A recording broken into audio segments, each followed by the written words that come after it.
Welcome to Unlapped. I'm Liz Loza, joined alongside Nate Saunders. It's been a minute, Nate. We're going to break down the latest news cycle from around the grid.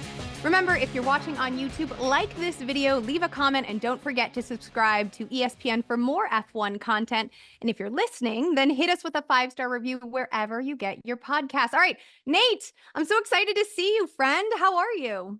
Yeah, I'm great. I was trying to remember when the last time it was we did one of these, but I think it might be pushing a year. I think we've Pushing a gone past year. the season mark at least. So yeah, great to see you. And Nice to even see more you. exciting. I don't know if this is breaking any news embargoes or news that you wanted to break, but I've just been told you're going to be joining us in Vegas next week as well, which is amazing.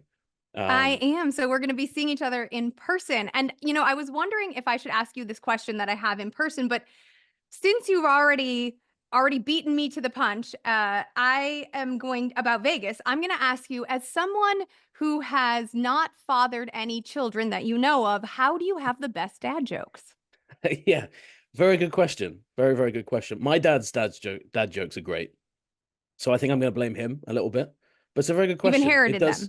Yeah, it does make me have anxiety about that question now, because I don't know whether in order to have dad jokes you need to be a dad. I definitely am not, but I've never had it put to me like that before, Liz. So that's one for us to unpick over a drink in Vegas, I think, because that's the city Well, to. maybe more than one drink if we're Yeah, in well, Vegas. yeah, at Also, least. I have to tell our audio consumers right now that the rosiness on Nate's cheeks is fantastic, and I have already done my job perfectly well. Yeah, I noticed that on my video. They're usually quite rosy, but Liz, you've made them a lot rosier already. So good job. She has a knack. All right. So I want to jump into it. There's a surprising amount of gossip that we need to get to. So I've decided, because it is my turn to host today, that we're going to call this little segment called Tea Time, since I know how much you Brits enjoy Yeah, I your was going to tea. say leaning into the audience. I like it. I like it. Absolutely. So recent rumors have made waves as Lewis Hamilton may be the first driver since Michael Schumacher to be given access to Enzo Ferrari's house. What do you think this means or signals about Hamilton's impending arrival? And more curiously, his partnership with Shar? Yeah, so this is really interesting news. So this came from the Sky Sports Italy commentator, Carlo Vanzini, who this year has been on an absolute tear in terms of his commentating. His commentating about all the Ferrari wins has just been next level. I urge anyone to go check it out on YouTube. Um, he said this, and I've actually been chasing it this week. I'm not sure if Lewis is going to be living in Enzo Ferrari's house, but I think that's definitely going to be where he's based when he's doing the Hmm. testing. Now, to paint a picture for people who are listening, Maranello is where Enzo Ferrari kind of set up the Ferrari headquarters. It's still there today.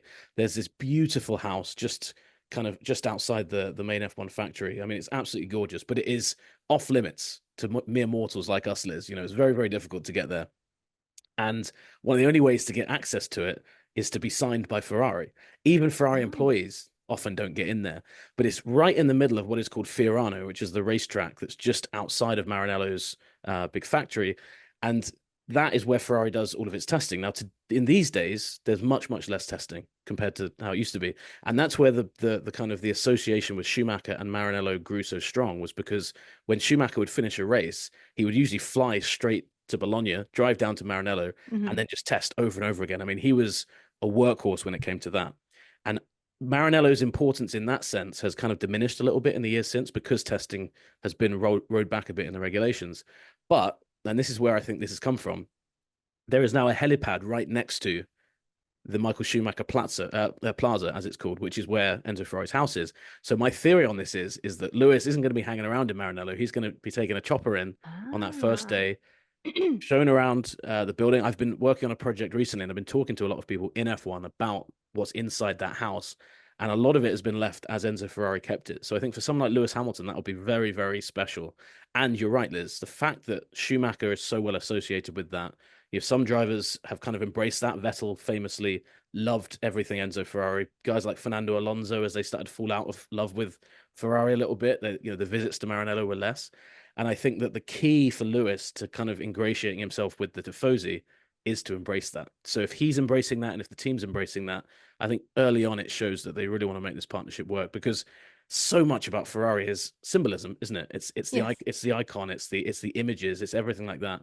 So I think it makes a lot of sense, and we don't know the date yet. but Lewis is going to be testing a 2022 Ferrari at Fiorano at some point in January. So that will be his first taste in red. And I think that will be a day we all mark in our calendars because I still can't imagine Lewis Hamilton in the red. I don't know if you can, Liz, but we're so used to seeing him in either grey or the white of McLaren that it's very difficult to imagine him in a full red Ferrari shirt and in a Ferrari car as well. So loads of things to look forward to. But yeah, that rumor has been kind of growing, and I think that it just shows you that we're in what end of or middle of November, and already the Lewis hype train has started. I knew it would start at some point, and I think from this point on, it's just going to be Lewis news, Lewis and Ferrari news, all the way through to the end of the year.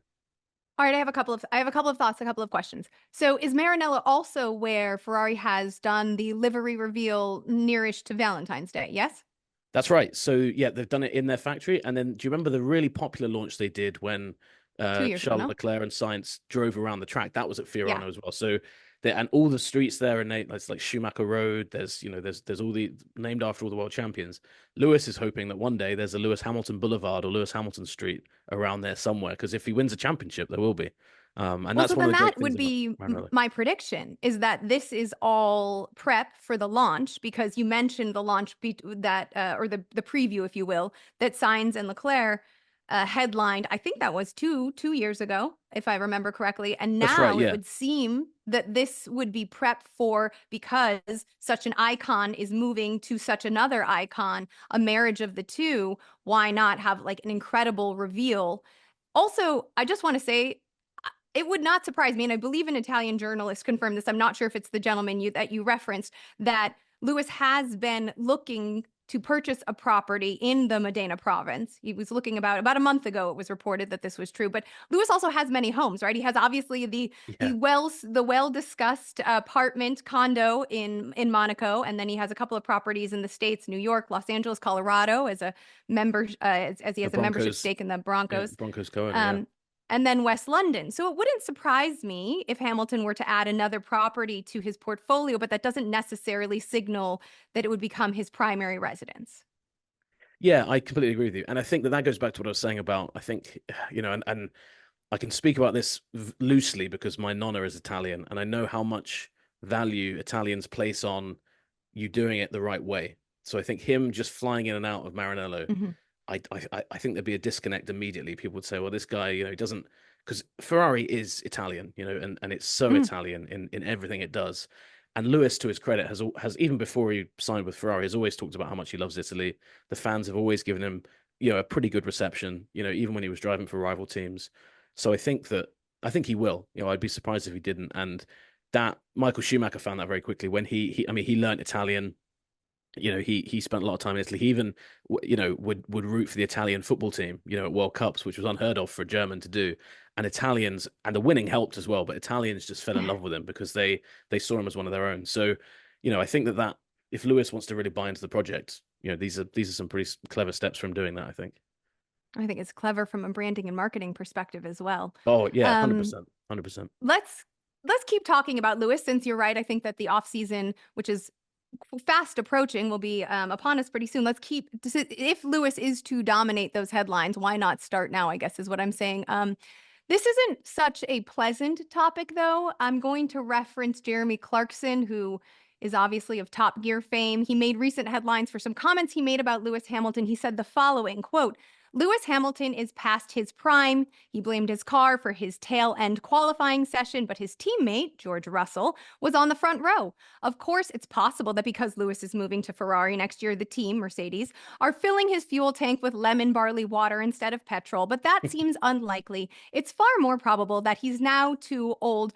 For the record, Clarkson is a spry 64. I was going to say, he's quite an old guy himself. I was hoping you'd do a Jeremy Clarkson impression there, Liz. I've got to say I'm disappointed. Couple more drinks in Vegas, friend. Yeah. We'll work that out. Yeah, I saw this, and this obviously, I think Clarkson has always been good at this, just across the board, hasn't he, of being a provocateur? But Yeah. I personally disagree with him. I think obviously, everyone's entitled to that opinion, and he might well be right. Lewis has looked a little bit kind of off the pace since that Silverstone win. He obviously won in Belgium, but that was after Russell got disqualified. But I think we often see it when drivers leave teams. One of two things happen. They either turn into absolute demons with the form and they become fantastic. We're seeing glimpses of that with Carlos with Carlos Sainz. Sainz. Or Yeah. the opposite happens where it's just that, you're like, well, okay, I can't wait to leave for whatever reason. You're already thinking ahead. And to that point about, obviously they're not filling his car with lemon barley water, but and obviously Clarkson's kidding about that, but like within that, there is some truth. I think that when a driver's leaving, and this isn't just a knock at Mercedes. This has been happening at Formula One since the beginning of the sport. As soon as a driver's leaving, suddenly you treat that driver differently. You're suddenly not giving. You're not. You don't want that driver in meetings where you're talking about stuff that might affect next season. You start talking about stuff like development, etc. You're like, well, we don't want to tell this guy too much because he's going to take it to the other team. And that's not just a Lewis. It's not saying that they don't trust Lewis, but every single team up and down the grid will be doing that. Carlos Sainz right now will probably be in less meetings at Ferrari than he would have been had he been staying, etc.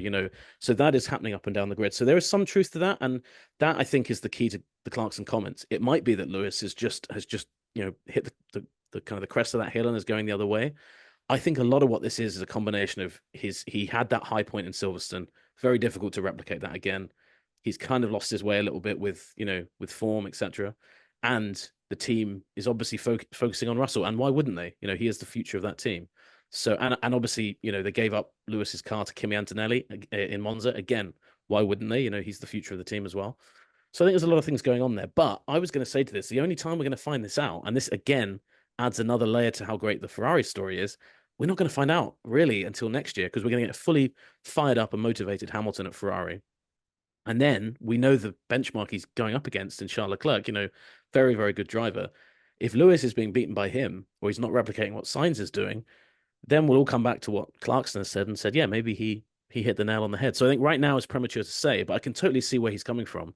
But I think the reasons I've outlined are kind of why that might be the case. But I mean, what do you think, Liz? As seeing that from America, obviously everyone knows what Clarkson likes to do that, get under people's skin. But what did you make of that reading that? Well, I mean, I think mathematically he's incorrect, right? He references George Russell, but Russell is just 2 points ahead of Hamilton in the drivers' championship, right? In the race. Yeah, and So it's not like I it's been believe massively one-sided. I'd get it if it was like if George was 100, if it was like a Max and Perez situation, you'd be like, no no, question, but no question. Hamilton's at 190, Russell's at 192. They are in sixth and seventh place, respectively. Mm. This does not seem like a driver issue. Again, if there had been a giant chasm between the two drivers, I'd say another thing. But, and also to your earlier point, I think that's very sound that a company would want to figure out an investment strategy that makes the most sense for their long-term goals. That's Mm. standard. You don't need an MBA to figure that out. Yeah. But I think you're right. Jeremy Clarkson is certainly popular and has made a living and a brand off of maybe pretending to be a man of few words, but the ones he uses are often incendiary. So congratulations, he's back in the Yeah, news. and he's got us talking about it. And here's the other thing as well. When I mean, past his prime as well. Lewis's prime was when he had a succession of incredible cars as well. And we often see that when a driver no longer has that, the first thing that gets knocked isn't the talent, it's the confidence in the car. Because Mhm. suddenly you go from going into every race thinking, if I nail every part of this weekend, I'm gonna win the race, guaranteed. And that is so hard to do. Then you come into a situation where, okay, if I maximize this, I might get fourth, I might get fifth, and in the back of his head, he's leaving. That may well have kind of started the decline, but yeah, like I said, I don't think we'll know until he's in red. So I No, guess and I watch think this there's, space. I Yeah, think you're right. There's probably a little touch of senioritis, if you will, maybe. I mean, and going on and right now. Fernando Alonso is a good example to look at. I don't think anyone would say he's past his prime, although this season, he's not looked spectacular. But then again, the car hasn't either, so it's always difficult. I think with a to you to go close to home for you, Liz, the NFL, you can kind of objectively see it when a quarterback starts throwing, a shorter pass or isn't moving around as quick. You can kind of more objectively say he's losing it. He's not got what he did a year or two ago. In F1, there's always the caveat of, well, we don't know about the car, right? And I think that's what's fascinating Hmm. about it as a Hmm. sport. Well, let's stick on Jeremy Clarkson because he carried on by saying that Max might already be the best driver of all time. Do you think that that is premature, out of pocket, completely fair? Yeah, Jeremy wasn't trying to get himself into the Lewis Hamilton fan club, was he? With all with all of this, um, I think I think I always talk about the F1 Mount Rushmore when I'm doing this because I don't like to put my neck on the line and say who I think the greatest is. But I think Max is already on that. If you look at what he's done, I mean, and again, this is right after the Brazil drive, which to me is one of the best drives I've ever seen This is a the driver point, yes. do. So it's right now, if you're looking at it as stocks, I don't think Max Verstappen's stock has been higher than it is right now, and for good reason. He's been so good, and this has been such a difficult season for him. We've seen the good of him in great cars, but this year we've not only seen him win in great cars, we've also seen him win in pretty or get results out of pretty bad cars, and then in Brazil just drive the way he did. All the hallmarks of a great. I mean, to me, Schumacher's the greatest of all time. He always will be because I grew up watching Schumacher. I think when you're a kid, those memories kind of last a bit longer, and you put a bit more weight to them. But yeah, Max is going to be. He's going to be one of the all-time greats. I think he's going to win a fourth championship this year. It would be a very brave bet to say he doesn't win another one at some point. At least one, right? He could end up going and matching or surpassing what Lewis and Michael have done. So he's definitely on the way to it. I don't think I'm brave enough to say he is the best of all time yet, but that I think that's what's so great about Verstappen is you can make that argument right now, and he's not even he's 3 years shy of being 30, which is Yeah. crazy. So and that in itself is a very strong argument. He's so good and he's done it so young. It's difficult to make a case against it, especially like I said after Brazil. If it had been the week before Brazil, maybe there'd be a bit more kickback. But you see a performance like that, all-time performance, and you kind of shrug your shoulders and say, yeah, maybe he is. That's exactly what I was thinking. I think as humans, as spectators, we tend to remember the last thing we saw, and the last thing we saw was his performance at Interlagos, right? Where he started at 17th and moved to first, and there was so much chaos in that race in general. I mean, that's how Alpine ends up on the podium times two as well. So I think you also mentioned his age. He just turned 27 in September. So I'm not quite sure he can be the greatest of all time, given that he has so much time left. Yeah, and as somebody who's in my mid-30s, I don't want to give a 27-year-old the greatest of all time. Just it ages me out way too quickly. So yeah, I think we're both. That's a good reason for us to draw the line under that. But you're right as Yes. well about kind of the recency bias, because I think that also is in the Lewis comments, isn't it? Like Lewis's Hmm. recent races haven't been great, so a reaction there is, oh, he's past his prime. It's very easy to do that. If Lewis wins the next three races somehow, we end the season saying, oh, isn't Lewis great? Ferrari's getting themselves, fired up primetime Lewis, and it will change around. So Well, I want to move then from Max, who, despite only being 27, has been dominant for so long, to Colapinto, who is younger, both in age and in experience in F1. He's also been one of the hottest drivers, hottest young drivers coming up, and this year has uncovered quite a few talents in the younger levels. But Colapinto right now, again, recency bias, it is among the hottest. There are reports that have come out of Williams that that Williams would be open to releasing Franco Colapinto from his contract, but would not do so for less than 20 million euros. I did a quick calculation. That is a little more than 16.5 million pounds and a little over $21 million for our respective purposes. Are there any realistic landing spots for him on the 2025 grid? And how do you think those scenarios play out? There's a lot to dig in here. I think I want to start with the money of it because it makes very much sense to me that Williams, which is the poorest, if you will, team on the grid, might like that additional cabbage in order to invest in their team. yeah, so Williams have gained a bit of a reputation actually in recent years since the arrival of James Vowles for these Yes. very, very clever contracts where it's one of the reasons Alex Albon is still there. Alex Albon and his team have looked at other places to get out of. He's got quite a big buyout clause in his contract, and a lot of teams aren't willing to spend a lot of money when they could go and get another driver without the buyout, without a buyout clause, especially if it's a young driver you've invested in already.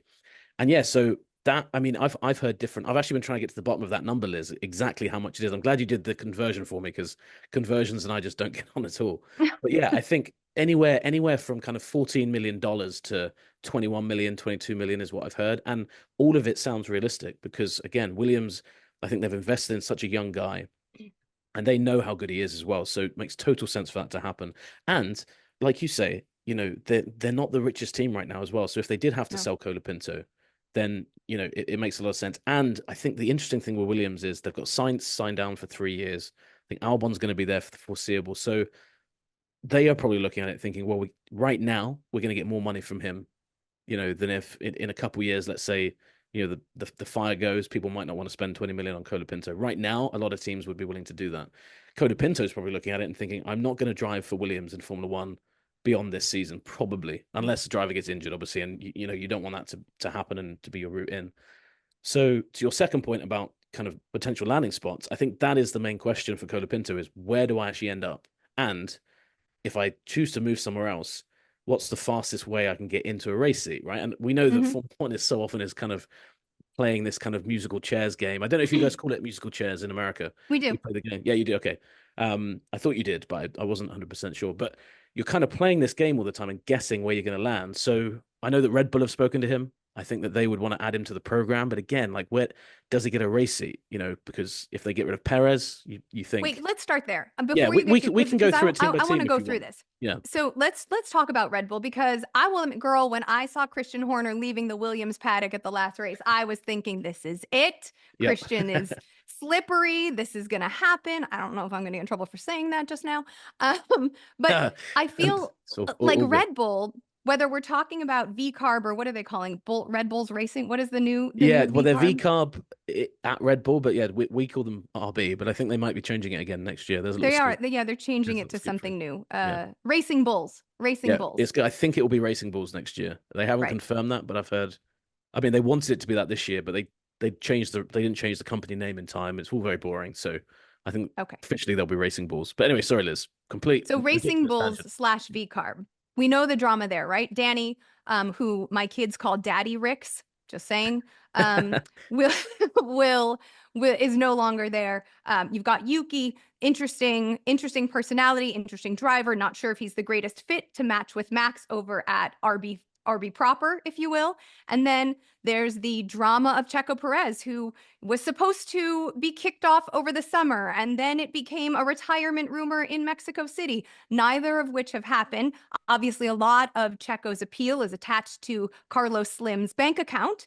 And so this is all like a gorgeous, muddy mess. And I think Colapinto can slide into one of these positions, assuming that, I mean, it seems to me if Perez loses the sponsorship money, there is an opening at Red Bull, and Liam Lawson and Yuki will stay at V-carb, or Liam will move over to Red Bull. But I don't think there's any world in which Yuki and Max drive together. That seems way too bombastic. Why would you invite that fire? That's like nuclear war waiting to happen, isn't it? Right. And so there seems to be Danny's not coming back. That's over. Christian Horner already fell on the sword for him, and it didn't work out.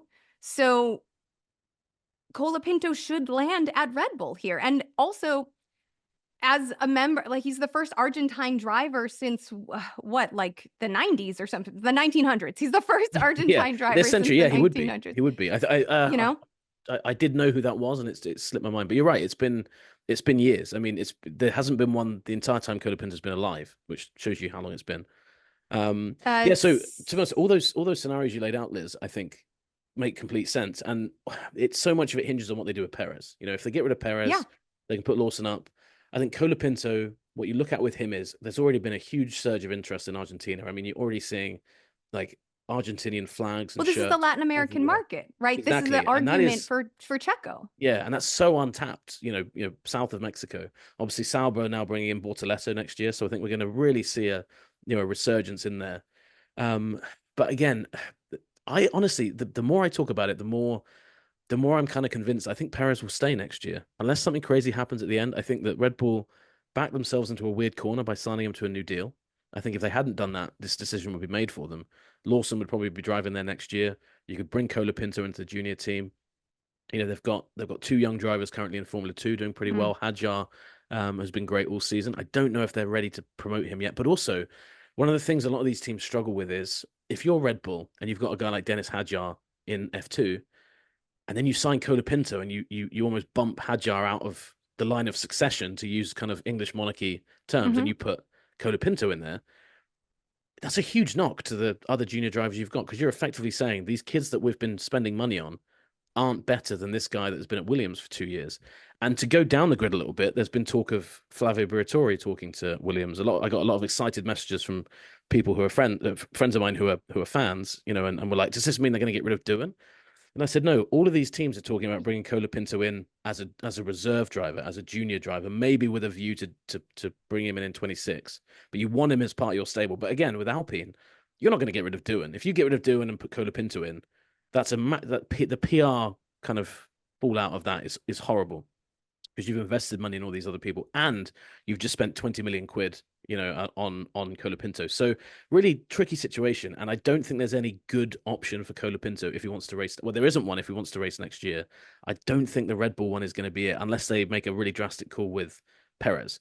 So if you're listening to this and you think, I really want to see Colapinto racing next year, I think, as you mentioned, Liz, it all hinges on whether they kick Perez out of Red Bull, whether that means Colapinto replaces him or replaces Lawson as Lawson moves up. That's the only one I can see. It's the only one, and it kind of solves the headache a little bit for Red Bull. But even then, yeah, I don't, the Perez situation has confused all of us all year, so it might not be that either. I don't know. I tend to think where there's smoke, there's fire. So, especially with Red Bull. Yeah, well, that's a good point.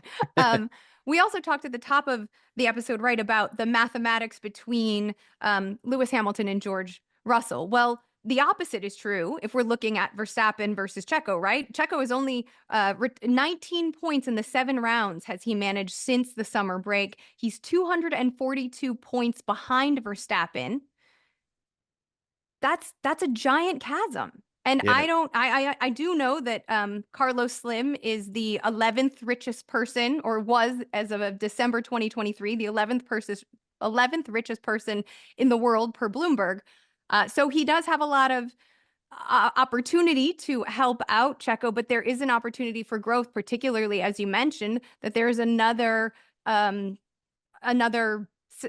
Central American, South American driver to capture that Latino office. I'm Peruvian. Like, I'm excited for him. That is a real thing within South American culture. And I would almost hope that the company that has so much wealth at its disposal already and isn't like a Williams that needs Slim's money as desperately would invest in future. And I see your point about, younger drivers maybe feeling slighted, but when you're hot, and there is a moment here. And I think it would be exciting for the sport for them to capitalize on it. And I do agree, though, that would mean Liam Lawson being paired with Verstappen and Colapinto being paired with Yuki.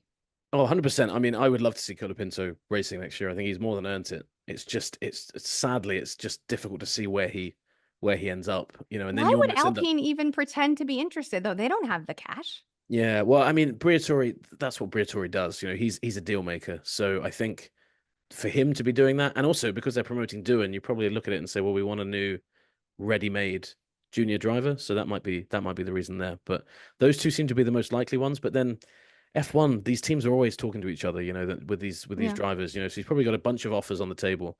And I think he's the classic young driver right now. He just leaves it to his management team. He's like, you guys deal with that. I'm going to drive the car, and then tell me when you've got a really concrete offer and we'll talk about it. So he might not even know what he's doing next year. And I think that it's probably best for him he doesn't dwell on it too much, at that age. Well, let's talk about Alpine, because I mentioned that maybe they might be a bit strapped for cash. You wrote an article for ESPN.com about the French constructor switching to Mercedes engines in 2026. Would you like to talk more about that decision? And I mean, after reading your article, which, by the way, is a very quick read, a very efficient read, I enjoyed it tremendously. You got right to the point, but still a little bit of flair. Thank you for all of it. I just am wondering, is Renault Dunzo? Is that the genesis of this? A little bit. I like the word Donzo. I should have put that in the article. I mean, this goes back years and years, and again, to the point about Briatore. So Flavio Briatore, when he came back, this was the deal he was really brought back to do, was to sell the engine kind of proposition of Renault. They've shut down their factory in France, which is a little bit humiliating for Renault. You're a car manufacturer. That's what you should be good at doing. And they've done that for years. They've been behind Mercedes and Ferrari and Honda, more recently. They've consistently been the worst team in this era of engines. So it was then, how are we going to find a replacement for that? And sometimes a customer deal. So for people listening who don't know what I mean by customer deal, it's when you kind of take an engine off the shelf, you buy it from Mercedes and you say, right, that's our engine now. Obviously, the benefit of that is it's much, much cheaper than building your own engine. But the downside is you're taking another team's engine. a lot of customer teams often complain like we don't think we're getting the same kit as the main team. That's going back to the first days of Formula One. So a lot of what this is Alpine's just been in a complete mess for a long time. And when Briatore came back, a lot of people, a lot of us in Formula One thought that they were gearing up to sell the team completely. Now, obviously, American listeners will know that there is a very interested party in America, in Michael Andretti, who would be very Hmm. interested in potentially buying a team. And Alpine had some investment a couple of years ago that actually the investment had guys like Pat Mahomes and Travis Kelsey and Rory McIlroy, a few big names like that. And the overall deal meant that the rough valuation of the team, and this was 2 years ago, was close to $1 billion. So you can only imagine that's only grown since, given how Formula One keeps growing.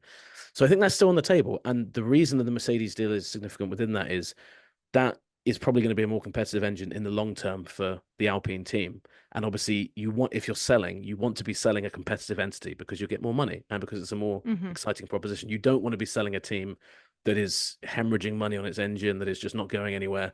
You want to be able to show real signs of progress. And by outsourcing the engine to Mercedes, I think they can focus a lot more on the F1 team itself. They can get the right people in. They've brought Ollie Oakes in, who's a very, very young team boss. I think he's the second youngest team boss ever behind Christian Horner. Behind Christian Horner. So Yep. yeah, and I mean, there's a lot of parallels between the two in terms of how they came through the junior ranks and stuff. So yeah, I think it's a smart decision in the long run. It doesn't exactly, it's not glowingly positive, even though Alpine just had that double podium. And that's why that double podium was so special and so unique, as it came in the middle of this almighty storm for Alpine.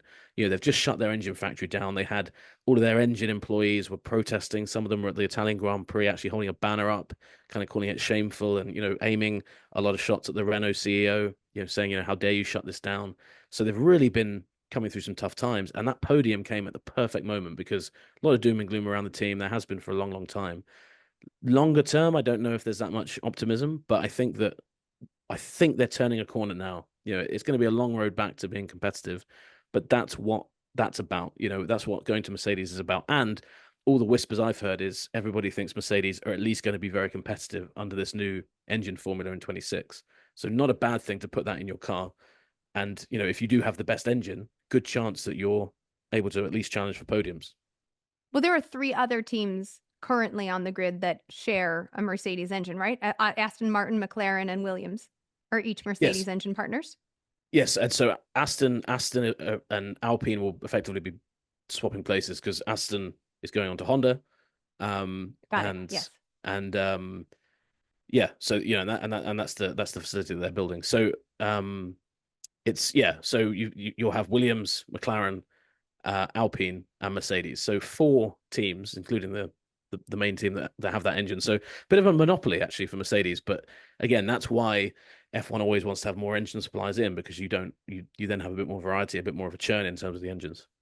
Well, and I guess you're right, because my first thought was like, well, does this not just create so much parity? Not that there already doesn't exist a good amount in that first, quarter, if you will, of the teams, but if Alpine knows they're lagging, then they will happily try to piggyback onto something that McLaren is doing since it's been proven to work over the past season plus 2 seasons. Yeah, and often, you look at the politics of Formula One. Sometimes it's not bad to have three kind of ready-made votes in your pocket, with your engine suppliers. They don't always vote in terms of, who supplies them engines, but it's often a good way for a Mercedes or a Ferrari or a Honda. Mm-hmm. Not that Honda has a Mm-hmm. factory team, but if they did, to kind of make sure that people are voting along the same lines you do. You're like, look, we're supplying you this engine. We're aligned.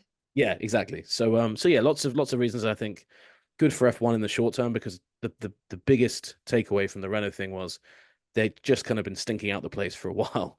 Obviously Brazil was great, but that was in the rain, and that just throws everything, Right. up in the air. The Renault's misnomer, been, yeah. yeah, Renault's been so bad for a while that it was very difficult to make any positive story out of that. And so Renault are just kind of cutting that loose and saying, right, our F1 team, which obviously they've rebranded to Alpine a few years ago, just full steam ahead. And I guess they'll have to work out the PR spin if they do start winning with a Mercedes engine. That's a bit of a difficult sell with a Renault team, but we could only win with Mercedes. But I think that's a problem they would welcome. A good problem to have. Yeah, When they because get it to would it, they'll mean deal with ultimately it. you're Yeah. winning, and it seems so far away at the moment. I don't really think anyone's actually sat and thought about that because it just seems so far fetched at this point. Well, you talked about alignment and making sure you're on the same page as people. It doesn't appear as though Niels Wittich and Mohammed Ben Salim are on the same page or were on the same I've page loved these. because I've loved your links between topics, Liz. They've been absolutely 10 out of 10. So he's a keep them. pro. Thank you. Um, Vidic has, quote, stepped down as the FIA race director effective immediately. When I see effective immediately, though, and stepping down with 3 races left on the calendar, to me, that's code for you got fired, but we're going to pad it nicely. Um, do you think he was sacked, or do you think he stepped down to go investigate other ideas that he wanted to do with his career, with the 6 weeks left in a calendar year? Yeah, I always love the wording of departure emails. They're always so polite. I was told once somebody at Ferrari said we often word it internally as he was politely asked to leave, or he was politely asked to resign from the team. Basically saying we're Mhm. going to say you resigned, but we're sacking you. Yeah, That's always been the way in Formula One. Yeah, this seems like it was he was sacked, and there's totally. I spoke to a team boss today about this. Said, did you know it was coming? They said no. And I said, concerned about it? And they said yes, because, like you said, Liz, there's 3 races left. It's come out of the blue. And I think that it spooks people when suddenly the FIA, I mean, they've gone through a list of people here. They've gone through Massey. They went through Wittich when he came in was paired alongside a guy called Eduardo Yeah. Freitas, who also left. He shared the role and then Wittich stepped They up. were rotating, right? Yeah, that's it. But it's a terrible look when you're saying effectively the chief referee is gone, and at a time when the drivers and the FIA are having this kind of weird standoff. And I think a lot of drivers want to know, and a lot of the team boss I spoke to today, and he said he'd spoken to other team bosses because they were at the F1 commission meeting, so they would have talked about this. What they wanted to know was, well, is this because he sided with the drivers over Ben Sulayem? Is this a power play from Ben Sulayem? Is this a reaction to Vitic saying, I do think so? There was that letter that the drivers wrote to the FIA last week saying, please treat us like adults. When you're making these Oh, decisions, right, right. stop finding us for swearing. Stop saying, don't say Max has to do community service because he swears. Let's find some consistency over penalties. And Ben Sulayem, they specifically said you need to change your tone. They didn't name Niels Vitic, but they did name the president. They said he has to change his tone when he talks about us in public. This is my theory, and I'm basing it very loosely on things I've heard, but a lot of it I want to clarify is a theory. But it's not a huge jump to think he stood up for the drivers or he spoke in favor of the tone of that letter. And Ben Sulayem said, fine, you're gone. I want somebody here who follows my position. And again, if you're a team boss or a driver, that's a terrible look because you've suddenly got an FIA president who is basically just saying, all right, I'm going to get rid of the race director. And they weren't told. And this is the other thing, so to have this happen and then to get somebody, and sorry, Liz, I'm talking and talking here, but one final thing that somebody else in Formula One told me today, who's very well placed and was very surprised about this as well, said the other problem and the other concern is, and it goes back to maybe along the same theme as with the young drivers. If you sack a race director in the middle of nowhere, it's going to be very difficult to attract other people to do that job because you have the This is the point, allegations yes. of it's a toxic work environment. I don't want to work for the guy. And the whole thing the F1 drivers have been talking about is we need quality people in these positions. And suddenly Vitic, who I think, has done an okay job. It's not been brilliant. It's not been terrible, but I think there's a lot he could have improved on. But that guy's gone. So it's like, how are we going to improve on him if even he gets sacked? Well, I This don't think you're going to improve yeah. on him immediately. Like Yeah, my first exactly. thought Yeah, was like, okay, exactly. what's the next race that's coming up? It's Vegas. If I remember correctly, while I wasn't there the first time, there were manholes flying off into Carlos Sainz's undercarriage it's a relatively new track still. And you've got Rui Marquez, who's been in charge of F2 and F3 as a race director. There's a giant jump. There has to be a giant jump from F2 and F3 to F1 in Vegas. It's not like this race isn't costing anybody any money. This isn't Yeah, like it's a showpiece of the stinking season. And this poor guy is going to come in and have to do this job. And I feel like the FIA is like, well, Vidic Vittich didn't really time those red flags at Interlagos well, and I don't know if it was like the driving conditions in the rain were that safe. And meanwhile, it made for like an epic race. Give me a break, Yeah, yeah, my yeah. So rant. yeah, you're completely right to bring up Brazil. I didn't even bring that up, but you're right. So there's so much on there that would be in the back of your mind of like, yeah, if I make a bad decision here, a bad call, or if the stewards at the race do, am I going to be held responsible for this? And you're so right, Liz, as well about Rui Marquez. I got to be honest, I don't know a huge amount about Rui Marquez. The FIA stewards have tried to, since Massey kind of overexposed himself a little bit in the media in 2021. I think the FIA has made a point of saying, don't be so front facing. Make sure Mhm. you're not accountable, I suppose, which I don't think has been a good thing. It's been good for them because it's their personalities haven't been out in the open. So I don't know much about Rui Marquez, but there's since so when Charlie Whiting died in 2019, he was the race director for years and years. I mean, I remember when I was a kid growing up and opening up Autosport, if it said Charlie Whiting in any of the articles, immediately it was reverence and respect because he was the job and the job was Mhm. him. He'd done it for decades and he was respected so much by everyone. He died very suddenly before the 2019 season. That's when Massey stepped up. But there hadn't really been a succession plan behind Whiting because everyone just thought, well, Whiting's going to be doing this forever. And I think the FIA has struggled with that. There wasn't a succession plan for Massey because who thought he was going to get sacked, after one race? I think rightfully so because of what happened in Abu Dhabi. But that meant that Wittich came in and Freitas came in. And again, there's been no logical succession plan here. So again, like you say, you're dropping a guy in the middle of nowhere. He's being set up to fail. It's very difficult to be good at that. And there's already so much pressure on the job that, yeah, I don't envy him coming into that. And the championship's still not decided. So even though we think, The Max should win, constructors. but the constructors is still wide open. And Yeah. you don't want a decision, like you say, a drain cover or something, deciding that and being pinned on this new guy. So really risky. I don't think it's going to have a huge impact on on the logistics of the race. A few people were suggesting No. that. But again, it's a lot to deal with, and it's because it's the F1 race, the race that F1 spends its money on. I think they're gonna have some sleepless nights before they get on that plane for sure, because now you've got this massive, great big question mark that none of us really know the answers to either. No, I think this part is fascinating. Also, how are you going to uphold the integrity of the sport while also finding messaging that both the participants of the sport and the viewers of the sport can agree with and get into? We're going to jump to our last topic, but I just quickly, constructor standing, since you mentioned that it was wide open, as a reminder to everyone who may not have tuned in because an American race is now, upcoming and they're catching up. McLaren at 593, Ferrari at 557, and Red Bull at 554 among the top three. It's all very, very tight. Mercedes is a far away fourth with 382. All right. So we talked about Vittich and him being out. Yo, these dudes are dropping like flies. Greg Maffei has stepped down from the role of CEO at the company that owns Formula One, Liberty Media. So, not directly related necessarily to the sport, but certainly to the sport around the sport, in that it is media. Any immediate reactions to this news, Nate? Yeah, I think Greg Maffei's been a bit kind of understated in the role, but he's done a huge amount for Formula One.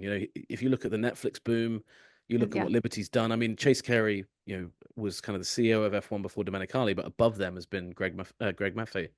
And yeah, I think he's done a great job for Formula One. He's come in to quote unquote, he's Americanized it, which I think was seen as a dirty word when he came in, but I think he's done a lot of good stuff. And yeah, I called around a little bit earlier here. I don't think there's that much shock and surprise over this. I think again, timing wise, I always find the announcements of this kind of strange.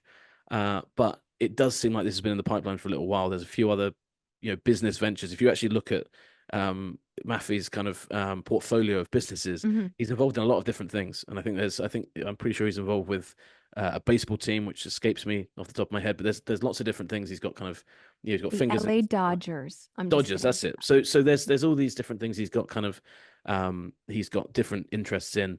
So yeah, again, this is one where we'll have to wait to Vegas to see if there's any real concern. With some team bosses might well kind of talk about that. But yeah, it all seems very routine. John Malone has come in for the time being, but I think that obviously Liberty Media will want to place somebody else there. But Dude, John Malone's 83 years old. Like, yeah, so I think how he's is very much interim. 83? Yeah, he How looks like for an how interim long? guy. But I think that this Interim for a minute? Yeah, and I don't know what the succession plan there is either. But one thing that I think Formula One's done very well is the face of Formula One to a lot of people now in terms of leadership. It used to be Bernie Ecclestone, who was obviously the boss of Yeah.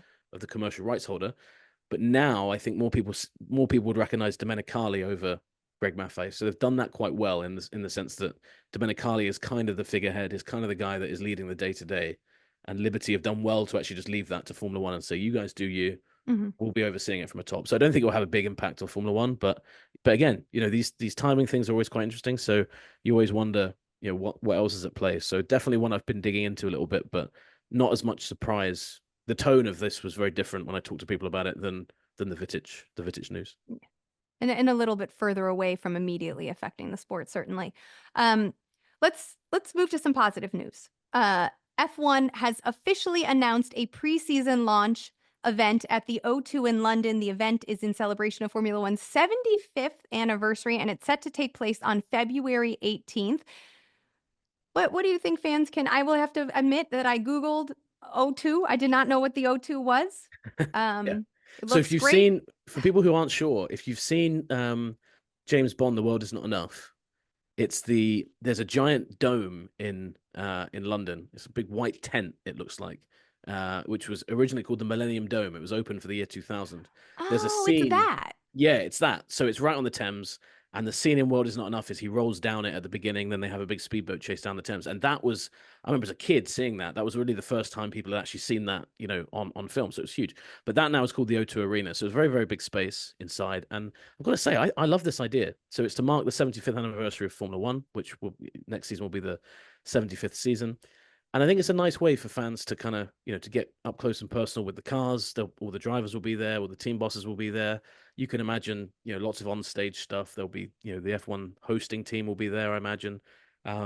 Tickets go on sale on Monday, I believe. And, if you're Formula One, not a bad way to make some preseason cash either. But I think Formula One have talked about doing this for a little while. I don't think it's going to be something we see every season. But again, if it's successful, I don't see why Formula One doesn't turn around and say we're going to do this all the time.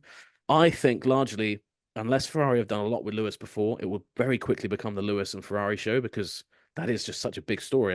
Sorry if people listening to this think it's not, but it's the biggest driver in the world going to the biggest team in the world. So I wonder if the other teams feel that maybe it'll be harder for them to kind of keep their sponsors happy, but they are able to do their own events around this.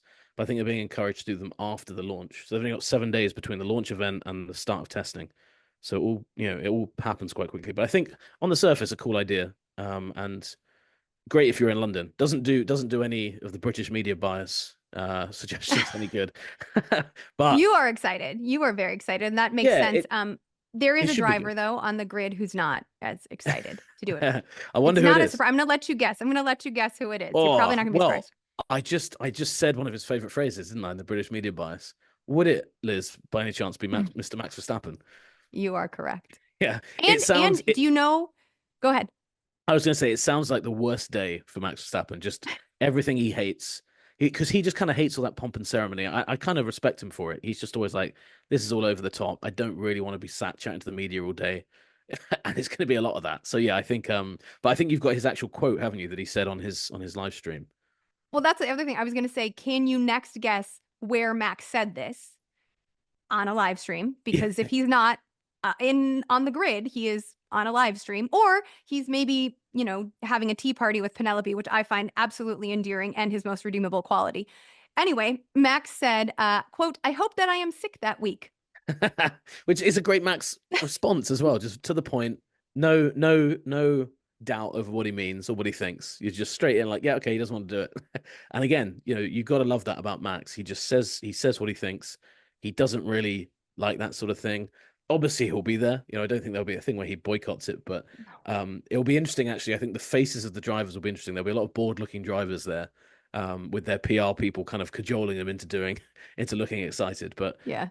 I think, yeah, once they're there, they're always good. And Max is a pro. I've seen him with fans at the Red Bull hospitality even when he's had a bad session or a bad race, and he's always great at kind of giving that emotion that fans want to see Good. to them. I So like yeah, to so hear I think that. he'll come around. Maybe if they bring a sim rig or two with him for backstage, maybe that'll cheer him up a little bit. I don't know. Yeah, well, yeah, as you were talking, he doesn't want to talk to any humans. He just wants to be on his video game, Yeah, right, which, exactly. Maybe they should introduce him. I Like get it. if he came out on a simulator and just kept waving as he's playing, Maybe that will be That'd the be way. perfect. Yeah. Yes. All right, we are gonna take off in a second, but before we do, I'm gonna ask you one quick question that you actually don't know is coming. What are you most looking forward to about Vegas, personally Oh, or professionally? that's a really good question. So to keep it on the Max topic, Yeah. I was worried when we left Vegas last year. I thought such a good race. I thought, how are they going to match that in year two? And I think for Vegas to match it, Max winning, even though it's not great for us because it means the championship ends two races early, Max getting his championship winning moment in Vegas would be great for that race. It's always like he Hmm. won it in Vegas. And, you know, I think they've got a special something planned for if he does. So I'm quite excited to see that. It's always nice when someone wins a championship at a new venue. You've not seen it before. But also last year he won it in the sprint race at Qatar, which completely sucked. So I'm hoping, Yeah. and that's my other thought. I don't want him to kind of finish one place behind Lando here and then just need 1 point in Qatar because it's just then you're like, okay, great. Like there's no drama to it, and he doesn't have the chance to win it with an emphatic win or overtake or something like that. So that would be professionally, and then personally, I'm looking forward to having a better sleep pattern because last year the race Yeah. nearly ruined me, and this year I'm hoping that I'm smart enough to just stay awake when I land. In line with the sessions, but it's so difficult. I mean, there's so much going on in Vegas all the time. You feel like you're missing out whenever you sleep. So, yeah, a lot to look forward to. What about you? It'll be your first time at an F1 My race, right? Yeah, it's my first Yeah, time at an yeah, yeah. F1 So, race. so a lot to look forward to. Um, What things are standing out?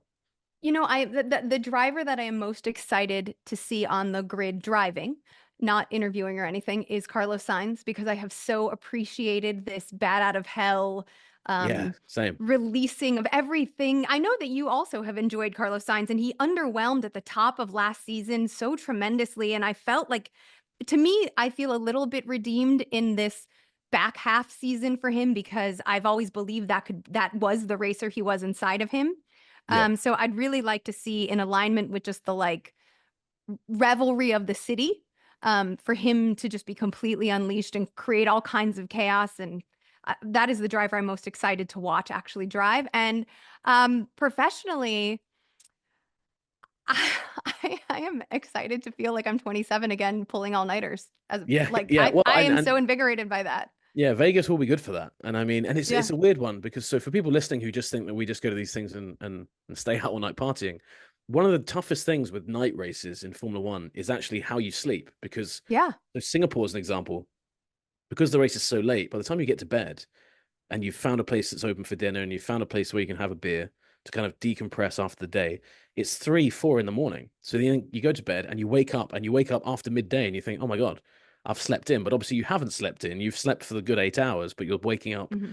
So you're very discombobulated. Vegas is another level because while Singapore is on the European time zone, Vegas is late at night in Vegas, but it's in Vegas, so it's obviously not in line with the eastern seaboard. So a lot of people come from New York and stuff Pacific are, time zone. are Yeah. messed up. We're messed up from Europe because it's I think 9 hours behind or 8 hours behind or something. And then it's effectively like going to Japan, but the sunlight isn't in line with where your body clock is.